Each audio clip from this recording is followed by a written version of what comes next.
enjoyed the episodes that we've had going so far. This week we have a special guest. Thank you so much for coming, Maj. Thank you.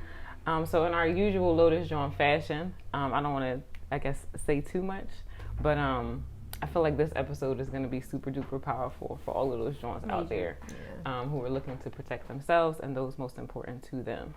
So in our Lotus Jawn fashion, I mean, you're more than welcome to join in, but we usually start off with an affirmation.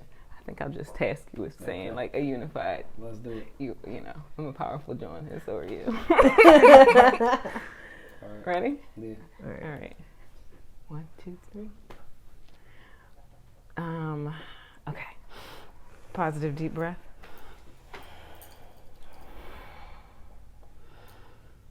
I am responsible for protecting myself and those most precious to me. I can be armed and educated and safe. I am unafraid. I am a powerful Jawn. Okay, I like that. Well, welcome, Maj. I'm glad that you could join us today and give us some of your, some of your knowledge and share some of it with us. Yeah. Am I going first? Will I get the first question? I mean, I guess you can, but I feel like as a warm up, tell us who you are. Oh yeah. My name's Maj Toure. I'm the founder of Black Guns Matter. We're a firearm safety and training organization. We go to the areas where there's the most homicide. They go hand in hand with more gun control laws, which is seemingly backwards. Mm-hmm. The more rules, the more crime, the more respect for the Second Amendment and safe and responsible gun ownership, the less crime. So we go to the areas where there's a lot of crime, and we inform people about how to be safe and responsible gun owners, and we deal with conflict resolution and de-escalation as well. Nice. That's cool. That's powerful. Yeah. Because I'm a powerful Jawn. Indeed. You are a powerful Jawn. So we've kind of been talking this over amongst ourselves, and in the group there are those of us that have never touched a gun, that are afraid of guns. I think out of the three of us, I'm probably the most experienced novice. I'm probably the least experienced. Mm-hmm. And I'm not going to tell you what kind of experience I had. Why do you think you're afraid of guns? I really don't know. Like, my dad used to have a gun in the house because my dad was a cop, and he used to have a gun in the house, and it was just always like, don't go near it, don't go near it. And I remember I would see it in the drawer sometimes, and it would just like fear would take over me when I saw it, because I just knew like I couldn't go near it. And then you hear like all these people getting shot and like killed, and the police with the guns, and it's just like a whole fear that goes around guns. Like, even just having them, I don't know if you guys can see it out there, we have guns on the table. It's just like weird for me. It's weird. But this is like, it's a learning experience, and I feel cool about it. So a gun is an inanimate object. It can't do anything. It's literally going to sit there. Right. Until you, in order to have what you're talking about, like I think what your father was speaking about as you were younger, was not having a negligent discharge. Meaning somebody being negligent in that round going somewhere where you didn't want it to go. In order for that to happen, you have to break at least two of the cardinal 4. Some people say it's 5, but the cardinal 4 at least firearm safety rules. What are those? One of them is treat all firearms like they're loaded. Okay. One of them is... Oh, I wasn't doing that earlier. Yeah. One of them is never point a firearm at something you're not willing to destroy. Okay. Keep your finger out of the trigger guard. I broke all those. Yeah, know your target and what's beyond it. Okay. Right? So in order for us to have a negligent discharge, I mean, if you're shooting the thing that you want to shoot, it's not negligent. That's the bad guy. I want to shoot him. Yeah. But if it's negligent in that regard, you'd have to break at least 2 of those 4 rules. Now, what I would add on to your pops is, instead of saying don't touch it, don't touch it, don't touch it, it either A, creates a curiosity, or B, creates a fear. In your case, it created a fear. But as opposed to giving young people the understanding of what firearms are, what they do, how they work, it demystifies it. It demystifies it. It's a machine, right? So when you drive for the first time, you're kind of nervous, right? But then after a while, you drive a lot more. You practice, you know what this machine does. Right. Then, you drive to the point where you feel much more comfortable in your skill set. Yeah. So it's the same thing with a firearm. Even after this interview, this episode, you won't be as nervous. Like, even as we're talking about it, you're like, oh, that's what that does. Now that you know that magazine has to be in there, that gun is clear, you know that, and there can be no negligent discharge. Yeah. Your tension starts to ease a little bit around it. But that's what information does. I mean, this is a big step for me because I remember when Lee came over with her gun the first time, I was all types of worried in my head. I didn't really say much, but like, I was just like, dude, that gun is like sitting right there. What the fuck? Like, so, but this, I'm actually like, I'm chill. I mean, besides my little episode earlier when you popped the bullet out. So, in essence, a firearm, you know, you handle it with a certain level of respect. Yeah. You know what I'm saying? It's never like something to be like, get complacent with. Because a lot of times negligent discharges is based on people being complacent. Okay. You know how when people start driving and then they not reckless intentionally, but they're not as on point as they traditionally would be. Okay. You know, you can never take that position with firearms. So it's like every time someone passes you the firearm, you should check it to clear it and make sure you've cleared it yourself. You know, I don't care who, like if your mom comes and says, hey, this gun is clear, you still got to check that gun. So you're not complacent, so you don't have, that's again, not creating room for negligence. Okay. You spoke, both of you kind of spoke on a layer of fear that goes along with firearms ownership. I know you spoke from just being a child and being afraid based off of what your father told you. But I know me and using have also reflected on just you being a parent and your fear of having a firearm in your home, you know, around your children. What would you say to a parent in that regard? So you know your temperament of your children better than anybody. You know, you got one that's cool, one that's crazy. You know what I'm saying? Make that two. Two that's crazy. Right? Right? So I would start by informing them with the impact and the importance of what firearms do. A lot of times because we don't address it, we let television determine what, and video games determine what firearms are and how cool they are or are not. But just even involving them in, like, if there's water guns around the house, hey y'all, this is important. You got to make sure that, you know, your trigger finger is not in that trigger guard. Using those as teachable moments. Now, some of them will gravitate towards firearms. Some of them will be like, they want to be involved. I start usually with a magazine, explaining what a magazine is.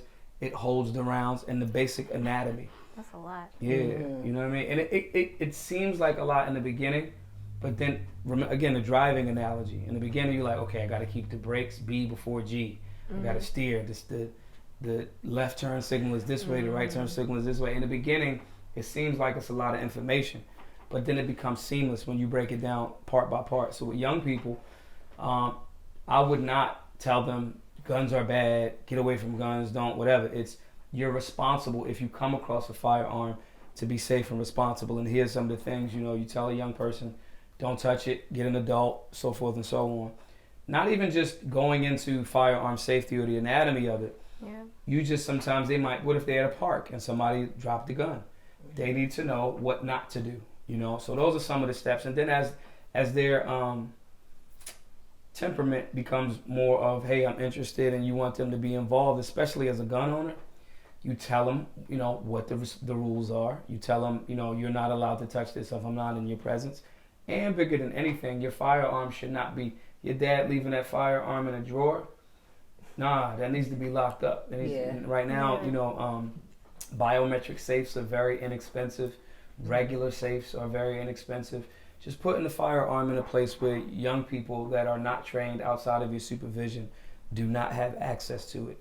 When you can teach and share them while you're there, again, it demystifies a lot of that misinformation. You know what I mean? So they don't, as an adult, they like, I'm nervous, what's going to happen? They know the mechanics of it. And they know unless I do these things, this piece of metal and carbon fiber is just going to pretty much, polymer is just going to sit there, you know. So I want to thank you for that bit of information.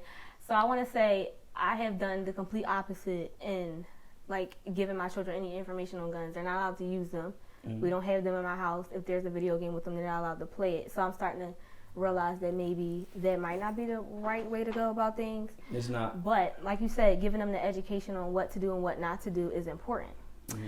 I don't know if I can do that. Like, I can tell them how to make a peanut butter and jelly sandwich. I've done it a million times. I know nothing about guns. So do you have classes or things, like information sessions where parents and children can come together? Yeah. Or is that something that you can set up in the community? Yeah, it's the first thing is to be informed. Like, you can learn that together, but the child is, as the mother, you're the first teacher. Right. You know what I'm saying? So, one, I try to make sure that women, especially that aren't aware or have no familiarity with firearms, they know the basics. They know the slide, they know the trigger guard, they know the trigger, they know the backstop, they know the magazine, they know rounds, they know the barrel, they know the front sight, they know the rear sight, in regards to at least the handgun to start out with. And the more familiar you are, the better you're able to explain that to the young person. So a lot of times it's just taking a moment, 2 or 3 minutes a day for self and going, that's a front sight, that's a rear sight, that's the back strap, that's the dovetail, that's the trigger guard, that's the trigger, that's the barrel. Once you know these basic, It's like second nature. Yeah, and then you can explain that to them better. Now, if you want to do it together, that's great too. But I think that reiterating it once it's embedded in your thought process and your psyche is a lot more impactful. But that doesn't mean you can't learn at the same time, because one, it's quality time. It's young, especially boys. It's like, and it's something that if they're very passionate about it, you can use it to modify their behavior. Meaning, well, I can't show you nothing about, the gun. We can't take it out the safe because your attitude and your actions haven't been. It's just like a video game in the sense of, if I know that you like your phone, and this is a tool that you're passionate about and you want to learn about it, I can absolutely make sure that you're on point, and it's a system of rewards, and then taking them to the range as they get older and seeing what these rounds actually do. So again, it's demystified, but it's absolutely a teachable moment. But I would recommend first that the parent get some basic knowledge of it, and we whichever way parents want to go in that regard, we can help out. Okay. How old are children? How old do they have to be to go to the range? I didn't even know that was a thing. Yeah, so you can go with a parent. Your parent, you bring your child with you. I know some young people that have started shooting as young as like 8 or 9. Wow. You know what I mean? But you got to remember, in a controlled environment with safe and responsible parents, and this child may have had access to firearms with their parent since they were 5. So they have 4 years of information and safety and all. So they like had a mini college before they was 9, 10 years old. Yeah. So, but again, a lot of that is the temperament, because some of it's just like some children ain't into it. They like, all right, that's what my parent does, and I don't care. You know what I'm saying? Or some of them is like, oh, this is very fun. That assessment of the child, the parent will know better than anything. But you shouldn't try to make them not be interested if they are, and you shouldn't try to make them interested if they aren't. Okay. You know what I'm saying? But as far as basic safety of what to do if you come across a firearm, if I'm not around, every child should have that understanding. Every child, because they go to school, they go to the park. We're not there 24/7. Right. So those are the things that are primarily of primary importance. But at the same time, when they're capable and you're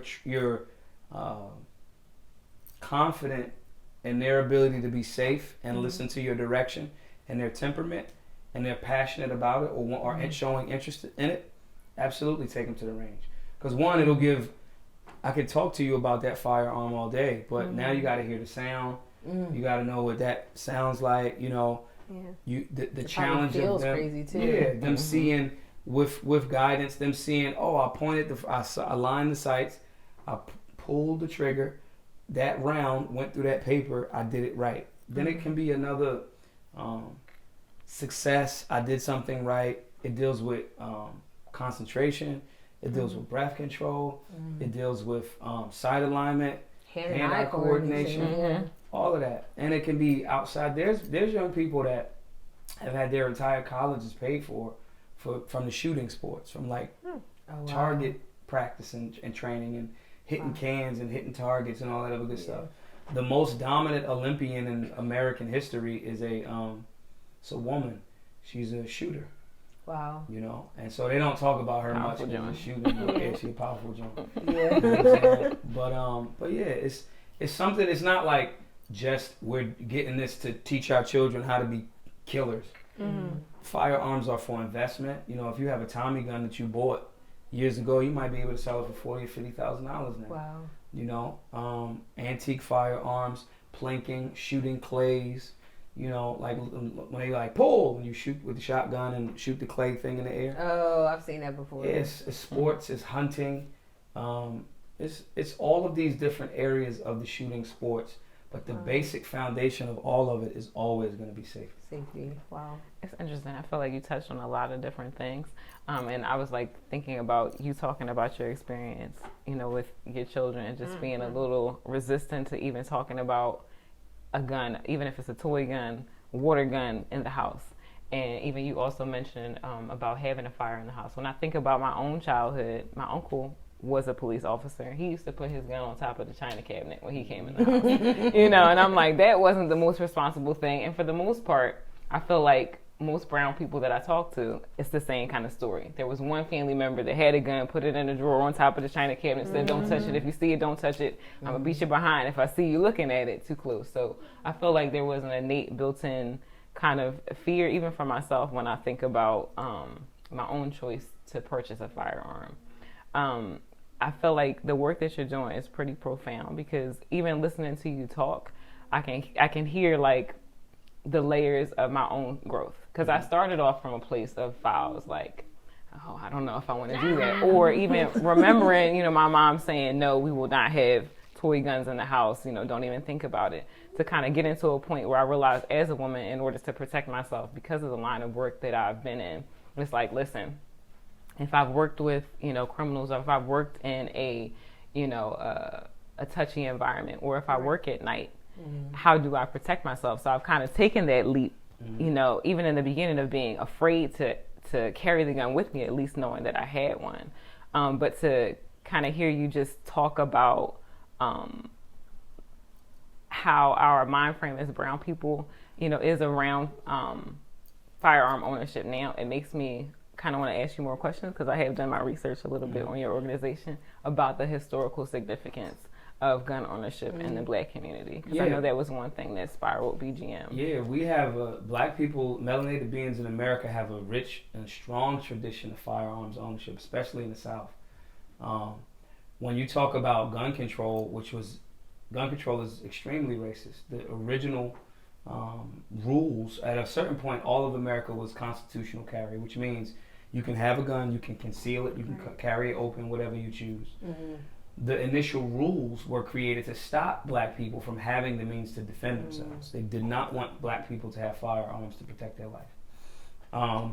I think that now it's not politically correct to say it the same way, but the intent of gun control and the outcome is exactly the same.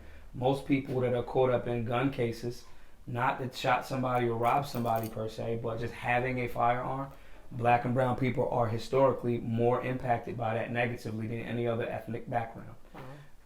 You know, when you're talking about the Louisiana slave codes, when you're talking about the French, the black codes and all that other stuff, gun control is like almost older than America, like as America was being built. You know, you had North Carolina and Tennessee constitutions, like those guys literally reworded their constitution, basically saying all free men can have the means to defend themselves with firearms. Remix, all free white men could do that. Like these were things that were put into that space. When you fast forward to today, people will say, oh, well, that was then, and now, you know, it's different because everybody has to follow the same rules. But again, the outcome, the group of people that is most impacted negatively by gun control laws, in a country where the supreme law of the land is the Constitution and the Bill of Rights. The Second Amendment says very clearly, the right of the people to keep and bear arms shall not be infringed. These rules on the city and state level are infringements which are in direct violation of the supreme law of the land. But all of that's a trick bag to keep people thinking, especially in black communities, to make people feel like, oh, this wasn't for you, when in reality, the Constitution is codified human nature, natural law. It's just writing down. That's why the Bill of Rights is a double down, saying, hey, this list of things are things that the government does not grant you and the government cannot take away, right? But we've been told that, well, that wasn't for you, so forth and so on. That's not what it meant, and we felt removed from it.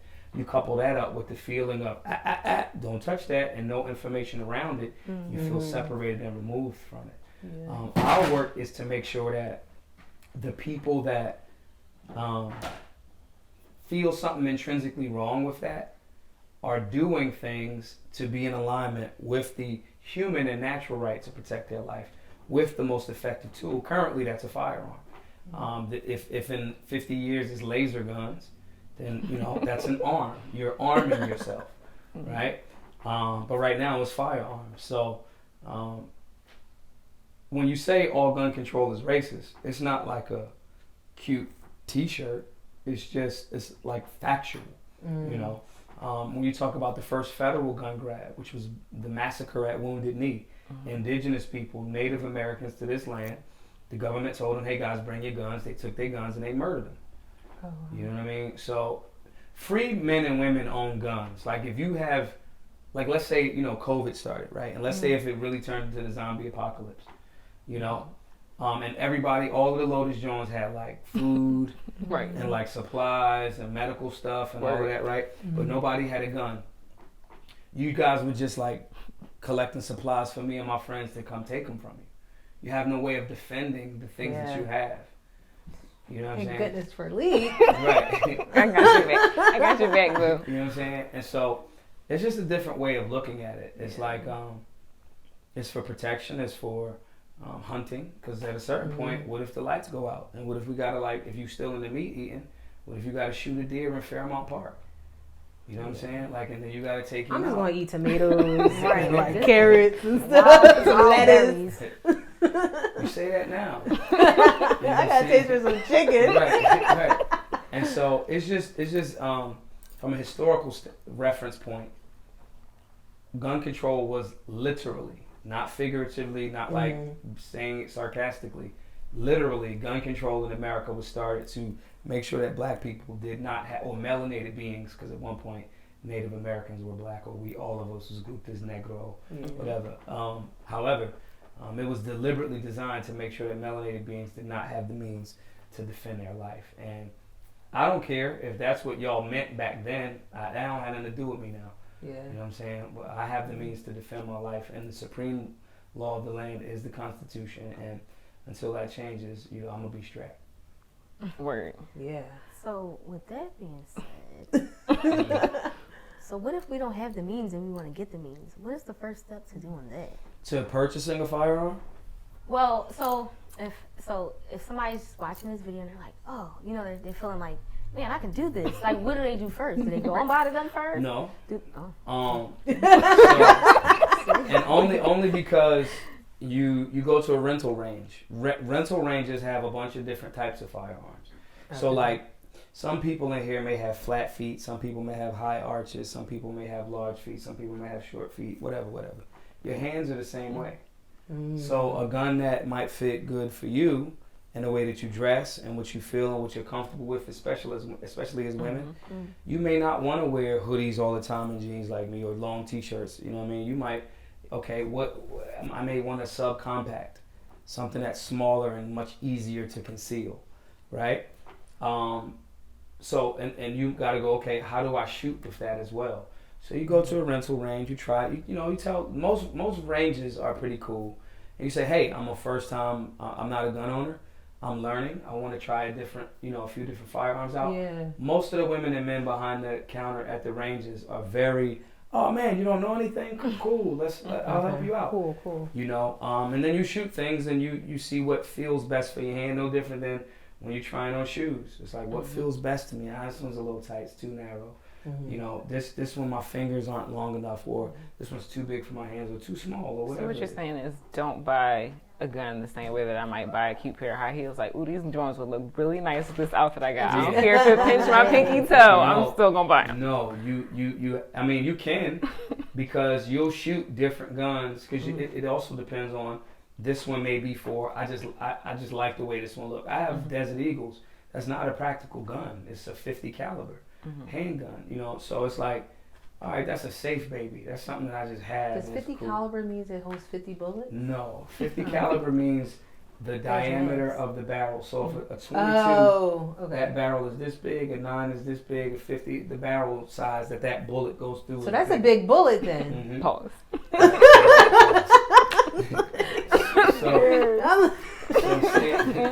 So it's not necessarily the most practical gun for me carrying and conceal. But if I want to go shoot at the range and say, hey, yo, I want to shoot my 50 cal, I can still purchase that for those reasons.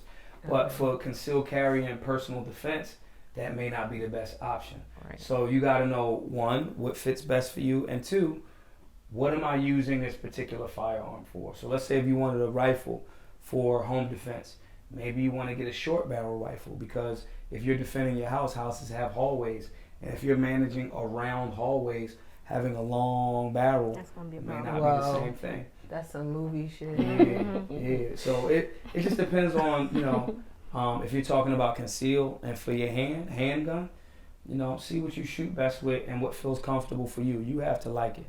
Regardless of if the guy behind the counter is like, you're a woman, you need a revolver. You may not. You may not shoot as well with a revolver. You may not want a revolver. You may not feel more comfortable with, you know, as comfortable with a revolver. But that's test driving your shoes or your car. It's the same concept. Then, you know, what am I using this firearm for? Is it for home defense? Is it for concealed carry? Is it for, it's just a fun gun that I just want to shoot every so often? All of those are factors in your purchase. But if it's their first gun and if it's specifically for concealed carry, absolutely go to the range. Because if it's for concealed carry, that means it's for personal defense. That means when the weirdo rapist is trying to rape you, I need to be able to get to the gun and shoot this gun shoot this guy as efficient and as fast as possible. Yeah. So I need to know how to get to that gun. I need to know that it feels right. I need to be able to practice with it and be comfortable, because if you're uncomfortable with the firearm, you're not going to train with it as much. You know, so if it's under those conditions of, this is my first handgun for personal defense, go to the rental range. Okay. And then what? Shoot. So you go to the range, test out a gun. Play with it a little bit. Say that I want that one. Then just Then you go buy it? Buy it. And then, so now the rules of buying it vary from state to state, but we in Pennsylvania. So to purchase a firearm in Pennsylvania, you go in the store and you say, hey, I found the gun that I want a Glock 19. And they'll go, okay, we have them right here. And then they'll say, okay, fill out this form. It's a federal form for every purchase. It's a 4473. You fill that paperwork out. They take your information. They get on the phone. That person that sells guns is what's known as a FFL, Federal Firearms Licensee. They call the FBI and say, hey, they run a national background check real quick. Wow. And they go, yeah, you can sell that person that gun. And they go, okay, cool. And then you buy the gun. And then you leave. Then right after that, you should schedule to start training. Go back to that range and say, hey, can somebody help me with training, with stance, with grit, with all of these other different things? And you should do that as a firearms owner without being mandated by the government. Because now you have a tool that is to potentially protect your life. You want to be safe and responsible and knowledgeable with it. Not only in storage and handling, but also can I get from concealment? How can I align my sights faster? What drills can I do daily to just make sure that I'm on point? So it's almost like muscle memory. So when the rapist does come, God forbid, hope he never does, you know, if he does, it becomes, I can get to the gun and I can defend my family or complete strangers' lives. That training, right? That training is what's most critical.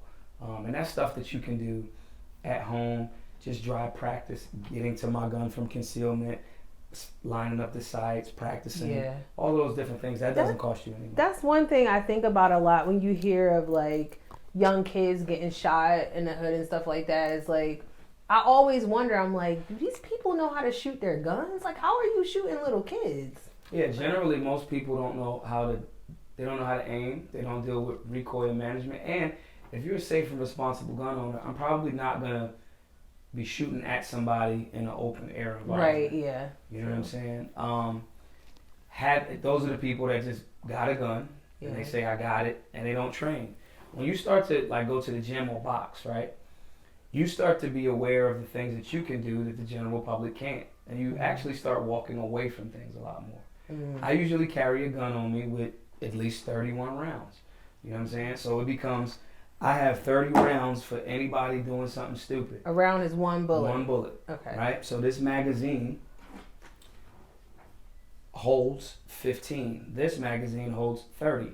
When I carry one chambered, that's 30 plus 1. I have 31 bullets, rounds, just in case it's 2 bad guys and they both armed. You know what I'm saying? So saying this to say, those guys that don't train, they tend to have this mentality where I wish somebody would. Safe and responsible gun owners, that's the last thing. I hope I never have to. If it's go time, I gotta do what I gotta do. But most of the times I'm very, like, oh my bad, bro. You could step on my foot, and I'm gonna be like, oh, I'm sorry. You know what I'm saying? My bad. Excuse me. Yeah. We just want to de-escalate because them rounds don't go back in the gun. When you shoot somebody, there's a potential case and jail time associated with it. So when that gun comes out, it's absolutely the bad guy that's trying to rape one of the Lotus Jawns, and you shot him to defend life. You know what I mean? So, Mike, what do you recommend for somebody like me? I don't want to go out and like start trying to get a gun right now. Like I need like baby steps. So like, what do you recommend for like a woman that does want to protect herself when she's walking around the city, but doesn't necessarily want to carry a gun? So 2 things. One, that's honest of self. That means your skill set. You don't feel confident.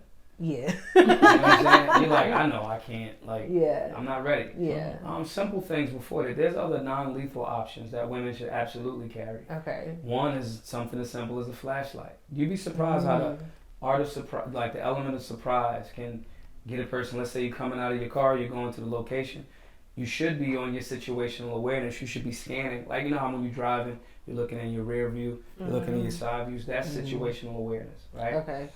You should be doing that every time you get out of your car. You should be looking in vehicles to see if there's random weird people just sitting in their car. If they're in their car and they on their phone, that's normal. That seems normal.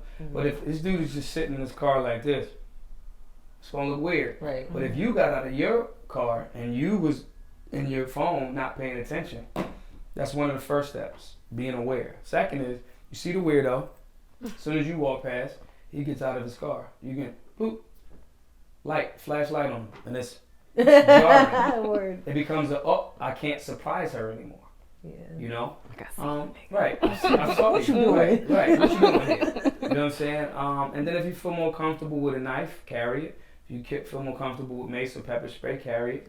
But at the same time, whichever one of those non-lethal options that you may have, you should also be going to the range to train to become more comfortable in carrying a firearm, so you're confident in your skill set. Because even with knives and tasers, you gotta let the person get kind of close to deploy them. What about those gun tasers? Stun guns? Yeah. I mean, some of that stuff's illegal in PA. Yeah. Oh. and it's borderline. You Even shaking somebody. You still gotta train with those things. Okay. You know what I'm saying? And if your issue is, I don't feel confident because I haven't trained enough, that can be corrected through training. Right, yeah. If your issue is, I don't have the mental capacity to carry a firearm, don't. Yeah.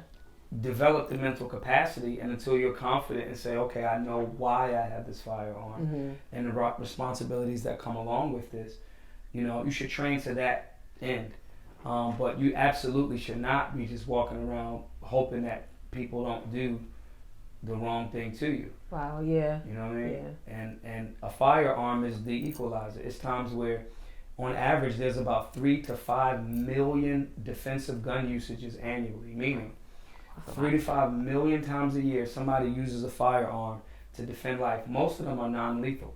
A lot of times it's getting the firearm out and pointing and giving commands. If you notice that when law enforcement officers, they'll have the gun drawn on people. Sometimes their finger isn't even, his finger's still indexed, meaning it's not on the trigger. And they'll yell commands to the person. Get on the ground, get on the ground. You can do the same thing. That means you presented your firearm, you gave authoritative commands to make that person do a thing, and hopefully you don't have to, shoot him. Yeah. But you train to that end. If the guy's coming at you with the knife, and you can get your gun out and he's further away, and if you can issue verbal commands with the threat of potential deadly force, that's a good thing. I can scare somebody into not attacking me, and I can defend my life. That happens 3 to 5 million times a year in America. Wow. You know, so these are things that training, you know, getting away from. I try to get away from every scenario where I may have to use my gun. And I heard you can't shoot people in the kneecaps and stuff like that. You can, but it doesn't make sense. Not a good idea. No, because Okay. one. What if you don't want to kill them? What if you just want to get them away from you? You just shoot them in the Then you kneecaps. get away. Oh. If my gun comes out, let's say Jason Voorhees comes in here and he's swinging a machete. Get to the gun, shoot him. Bong, bong, bong. Center mass. That's where all your vital stuff at. Mm-hmm. It's infinitely harder to shoot somebody in the kneecap. It's a smaller area. If you don't train that often, it's definitely harder to hit a moving target. People will run. Headshots is a thing that people say, but it's infinitely harder to hit a head as opposed to this big center mass here, right? You shoot to stop the threat. You shouldn't be pulling your gun out for like the warning shot. That's a myth. That's not real. It's not a real thing. I'm shooting because I'm stopping a threat. This person is an imminent threat, meaning right now. Not like we argued, he scared me, he left and came back. He's not a threat at that moment anymore. Right. If he's an imminent threat again, then you shoot him. You know, but like the kneecap thing, nope. Bigger section of stuff to hit, and I'm shooting you because you are a threat, an imminent threat to life, myself, or the people in this environment. Right. Right. You don't want to just shoot somebody in the kneecap, because then when you go to court, they're gonna be like, "Well, why did you shoot I was him?" just trying to fuck them up. That's one of them leave me alone. And you go to jail. And they'll say, "So this person wasn't actually an imminent threat," and you'll go, "Well, no, he was annoying." No, but what if they were trying to attack me? You know, if they're attacking you, don't Shoot shoot them in the Stop kneecap. the threat. Yeah, okay. I want to make This sure I is lay a you real down. threat. Right. It's a guy that walked into the church, Dylan Roof, and he's shooting up the church. I'm gonna shoot him. I'm gonna stop the threat. You know what I mean? And it's because the firearm is a tool to help protect life. You know, and unfortunately, there's weirdos out here. Yeah. You know what I mean? That have a bloodlust to just kill. And the only thing that can stop that person is a person with equal or superior firepower and skill. Yeah. You know what I'm saying? The skill seems like that plays. Yeah. Right. It just I didn't realize it that. just takes a lot. It just takes practice, little things. Your muscles will develop memory, and it'll be. Oh, it's like, you know how now you shouldn't, but you can like drive and text and talk on the phone. You're not even thinking about actually driving. You just your body's just doing it. Yeah. You know what I mean? And so it's like, not to say that. Right, we don't do that. Yeah. Don't do that. Right. Two hands on the wheel. 2 hands on the wheel. That's But, actually how I'm driving sometimes. But it creates that same muscle memory, and that's just anything that you do with repetition. And you should. You have a potentially lethal tool, you know, in your waistband. So. Yeah. I think I want to ask a question that I feel like you're going to be like, that's a crazy question, but I'm going to ask it anyway. So, being a girl, what is a gun that you recommend for women? That if anybody tells you you should have a type of gun because you're a woman, don't listen to that person. You should have a gun based on you and your hands, and if you like, oh, I want that gun, but later on I want to make it pink or purple, do that. But if somebody's like, listen here, little lady, you need a revolver because have I shot with that? How do you even know that revolver fits in my hand? A lot of old school gun stores that do that because there's a lot of sexism floating around. You know what I mean? And so, go to the range, and this is what I feel most comfortable with. This is what I shoot best with because I'm comfortable, and I train to excel in that area. You know, for your personal defense. But like if you're a woman, I would say.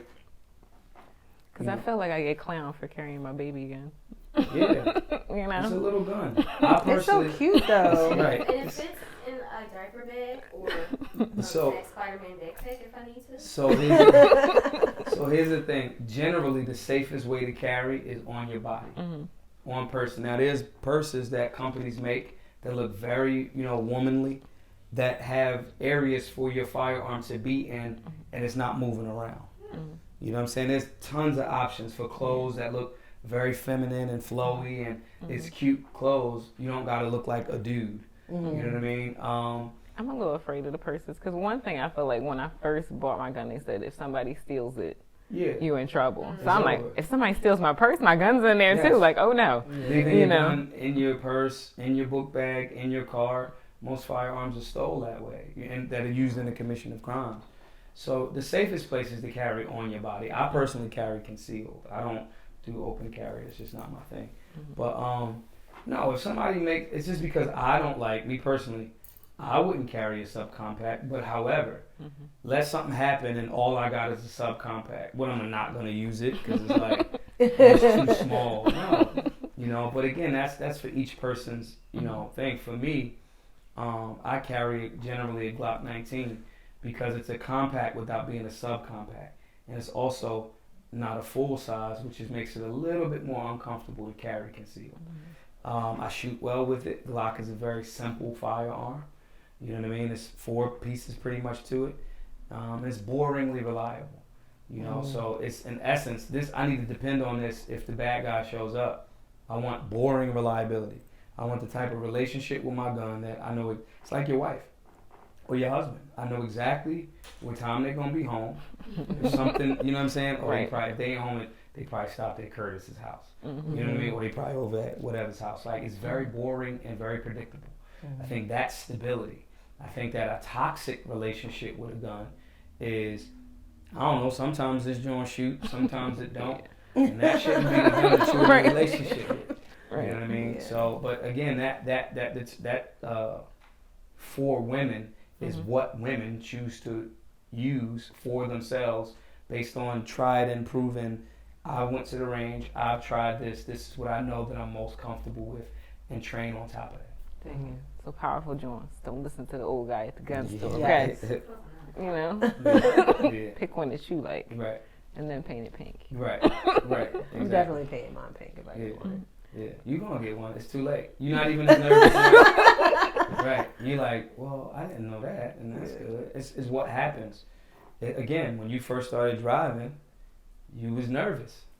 I was actually reckless as hell when I started driving. Most people are. I was doing all types of crazy stuff. Now that you had that point of reference, now would you, knowing that after this conversation, would you be as reckless with this potential instrument of death? No, I wouldn't. Bam. Yeah. And it's like that's the even place to start from. Just knowing the rules is kind of cool because, when I picked up that gun earlier, I didn't follow any of the rules. You was muzzling everybody. Yeah. If you notice, that's why she came over to me. Yeah, she took it. She took it in like 3 seconds. Thank you. Right. I'm like, ooh, what is these?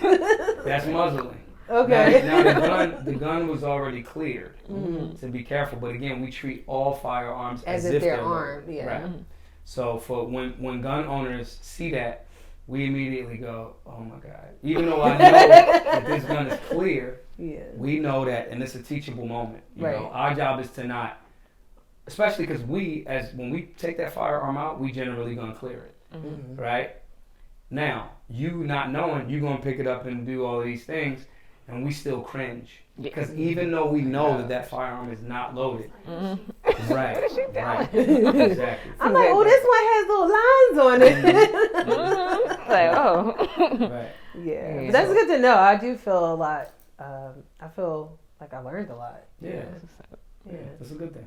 I still have another question. Sure. Not to make this sound any type of way, but we talked a lot about, weirdos showing up, people coming to harm us, popping up, surprising us.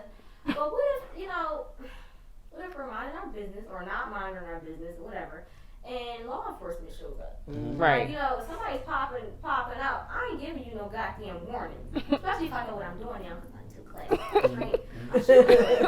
But if I'm minding my business or I'm carrying and law enforcement comes up, what am I supposed to do? Yes, that's a good question. So each state has its own rules in regards to what's called duty to notify. You have a lawful obligation to notify law enforcement if they ask. In some states, even if they don't ask, especially if I'm going to assume you're talking about like in a vehicle, right? Yeah, like that. Or maybe if I'm walking in the corner store Yeah. I generally don't have conversations with law enforcement about firearms if I don't have to. It's like, unless I'm in a state that's a duty to notify state. Now, if you get a license to carry in some states, if you're driving, your license to carry is attached to, they know when they I run found your that plates. out when I got pulled over one time. Yeah. Because the officer actually asked me, when he took, I didn't give him my license to carry, but I gave him my driver's license. And when he came back, he's like, you didn't tell me that you have a firearm. And I was like, how do you know? And I said, well, I don't have it today, but I was really shocked that he knew that I had my license to carry. Yeah.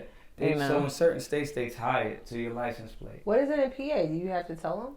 So He told me that I had to, but I don't think that was true. That is I was shocked. Sometimes law enforcement officers don't know the law. They'll say a thing because it makes them feel safer, right? So they'll say, you gotta let me know, because in their mind, well, I'm the police. If I ask you a question, you should tell me. Now, whether that's true lawfully or not, may be a whole different animal. He may not know. Somebody may have told him that, and he's just repeating what he's heard. As a rule of thumb for me, I don't have conversations with law enforcement officers in passing about firearms on me. If you ask me, say if I'm in the car and they say, hey, got any weapons in the vehicle? No, there's nothing unlawful in the vehicle, sir. Now if I'm in a duty to notify state, yes, I am lawfully armed. My firearm is located in insert whatever the legal lawful area to carry that firearm is in that state. And I let them know, and then I end with, how would you like me to proceed? You have to give, I choose, you don't have to do anything. I choose to give law enforcement officers in those scenarios the perceived position of power. I want to de-escalate all the way down. I want you to know I'm not the bad guy. That does not give you a license to kill me, though. Right. You know what I'm saying? If you're talking about a different scenario where somebody's trying to take my life, I don't care about your uniform. I gotta get home. Right. You know what I'm saying? So, but generally, in my experience, when law enforcement officers know that you're licensed to carry, that automatically lets them know that this person has passed a criminal and character background check. This person's clearly not the bad guy. Bad guys don't have a license to carry generally. Right. So if law enforcement comes up, depending on the state that you're in, if you are in a duty to notify state, you notify them. If you are not in a duty to notify state, the conversation ain't about firearms. The conversation is about, and unless you just want to tell them. The drawback to that is, you have states like Minnesota, where Philando Castile was murdered. Right. That state was not a duty to notify Right. state. He literally was telling the guy, hey, I'm licensed to carry, doing what he thought was right, which he was not lawfully obligated to do. That officer was nervous. That officer shoots him in front of his lady. Right. So it's just that, you evaluate it for yourself. For me personally, I don't have a conversation with law enforcement officers in those passing. Now, if we at the range, I'm at the range a lot. I'm around a lot of law enforcement officers. We all in here, we all got guns, so y'all know what it is, so we're not even really having a conversation about it. Yeah. But that passing officer doesn't know me. I don't know him. The conversation should be about, if you pulled me over, it's about my taillight, my license, my registration, Right. my insurance, and Right. all those other conversations. I just personally don't. So this means we are not a duty to notify state? I'm not going to tell you. Y'all got to do that part on your own homework. And the people that's watching, you should find out Right. if the state that you're in is a duty to notify state. You know what I mean? And that changes the game a lot of times. Because if you know the rule, some states it's a duty to notify state, and you have to let the officer know within 30 seconds or a minute of them coming to the car. Wow. You know what I'm saying? So we always encourage people to know the rules. They are unconstitutional. But if you can't overturn them politically if you don't even know what they are. Right. So everybody should find out if Pennsylvania's a duty to notify state. I got some homework for him. Somebody leave that in the comments. Maybe we'll give y'all a little gift if y'all. And I know you mentioned a few times this license. So how is the licensing process, or is that something we have to look up ourselves? No. You go down to it's the 600 block of East Erie Avenue. It's like in Philadelphia, it's diagonal from the Coca-Cola bottling plant. You go in there, you fill out the paperwork, same form, 4473. You give them your fingerprints, You give them $20. You bring like Passport photo. passport photos, ID, bill with the same address on it, two or three of those types of things. Okay. You sit down, they ask you the questions, you go over them, they say, okay, cool. They'll call you or email you saying, hey, you know, you good, come down and pick your joint up. Wow. You know, as simple as So that. we don't have to prove that we know what we're doing right away. And that part, no, you don't. Now, which is a good thing on one level. Because you don't want government to tell you you can exercise your right to defend your life if you meet our requirements as the government. Yeah. You want to then, after you have that license to carry, because now you're carrying a firearm on you, hopefully before you even fill out your paperwork, you've already went to the range, you're starting your training. You're carrying, you're looking up stuff, you're getting informed online, so forth and so on. You're going to the range, you're training. By the time that license to carry comes back, you're much more proficient, right? And you'll feel, the first time you carry a gun, you'll feel like everybody knows that you got a gun on. That's how I felt.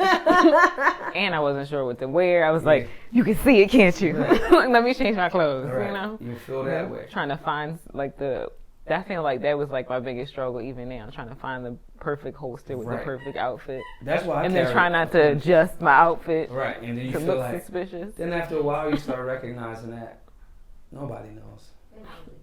They're not looking. Nobody knows. Gun people know. Yeah. Depending on how, and it's not even that you're printing that someone can see the firearm. They just can tell kind of by like your clothing choices. You know, I got a hat that says Savage Tacticians on it. You know what I'm saying?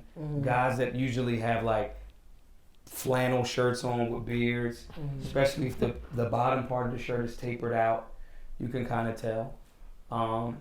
You know, they wear, sometimes guys have, and you tell on yourself, I don't generally, but you have like Gun Owners of America or Firearms Policy Coalition stickers on your bumper, you know, little things. If guys wear NRA stickers, if you got a Black Guns Matter shirt on, you know what I mean? If you have Hawaiian shirts, that's like the Boogaloo.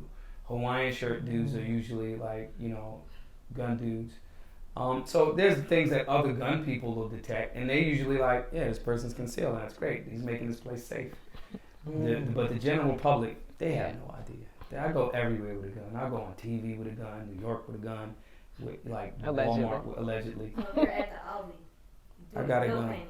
Yeah, I got a gun. You know what I mean? It's not even like, I want to be able to, if the opportunity presents itself, and you ladies, if the negative opportunity ever presents itself, I want you to have the means to defend yourself and the people around you. I'm hiding behind y'all too. I'm like, take care of that. I'm hiding behind y'all. You say that now. Watch. Give it a little bit. Watch. I mean, I appreciate your honesty, Files. So, you know, you can hide, you know, Right. behind me. I guess. Yeah. Throw some. Yeah. You say that. Watch. Give it a second. Her at the range after a while, she's gonna like it. All this demystifying that's happening, she's gonna be like, oh, that's it. Watch. I personally want to know what it feels like to shoot a gun, because it seems like it's so like you'll jerk back or something. Yeah, it's called recoil. You start to manage that recoil. You gotta have like arm strength, I guess. Really, you do. Not really. You do. You do, depending on the caliber of the gun. You do. She has a smaller firearm. Smaller guns recoil more than bigger guns, which seems backwards. But it's physics. An explosion happens. The more weight that's on an explosion, the less recoil. But a smaller gun is lighter. So that same explosion happens, but it's more recoil. So it's harder to control a smaller firearm. Wow. One thing I learned too from going to the range and even practicing is like the stance of like trying to hold your shoulders and get like yourself together takes a different muscle group that I've never really used. Like, Okay. To be able to have sights aligned, hold everything in position, my arms are straight, but not. You know, realize Stop that like all of this. this muscle. I probably went on about twice, and I had something small, but that guy down there did not. And trying to get used to, The sound. oh my God. I had to leave right away. Yeah. After a few So much times fun with me, yeah. hearing that, after leaving the range, especially when you're with people that are comfortable and make you feel comfortable, you won't even hear it the same way. It was like, yeah, they shooting ARs down there. It's not even like a big deal. You know what I mean? I remember my husband wanted to go to the shooting range. I was like, no, you can't go. You're gonna die. Like, you're gonna accidentally get shot. I don't think it's safe. I'm like, It's traditionally one of the safest places you can go with guns. oh yeah. I feel better about it now though, definitely. Oh, Yeah. sure he's excited about that. Oh. I learned a lot. Yeah, too. same. Thank you so much for Thank y'all coming for having me. on a Lotus Yeah, Jawns. got homework and whatnot. We're gonna be powerful Jawns in a whole nother way. Right on. All right. Any closing questions? Closing thoughts? I feel like one thing that we didn't say is how can we support you? What should we tell our followers? Yeah. Yeah, How do we help? How do we help? We've given away, the classes are free. Free in the sense of other people have paid it forward.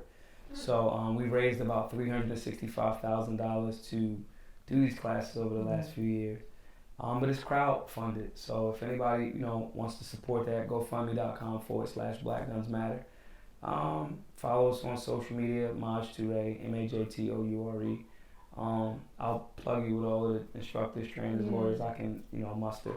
And just, even if you're going through something, if you have a firearm, and, like 60% of gun violence in America is actually suicides. That's a little trick. Wow. So when they 40,000 people a year die from guns, they don't tell you 60% of that is suicide. So if you're going through something, follow me, let's talk about it. I know that the pain seems like you want it to stop, and you want to use the tool that's most effective to make the pain stop. Mm-hmm. So instead of that, just let's chop it up about life, and let's go get some food and some drinks, instead of you doing something that we can't come back from. Right. So Thank you for that. Yeah. Oh, that was beautiful. Yeah. I was like, oh, Jawn. Okay. Well, thank you again so much for coming. For sure. I guess we'll close out in our usual Lotus Jawn fashion. Mm-hmm. Yes. I don't know about y'all, but I need an extra deep breath. Yes. Mm-hmm. So let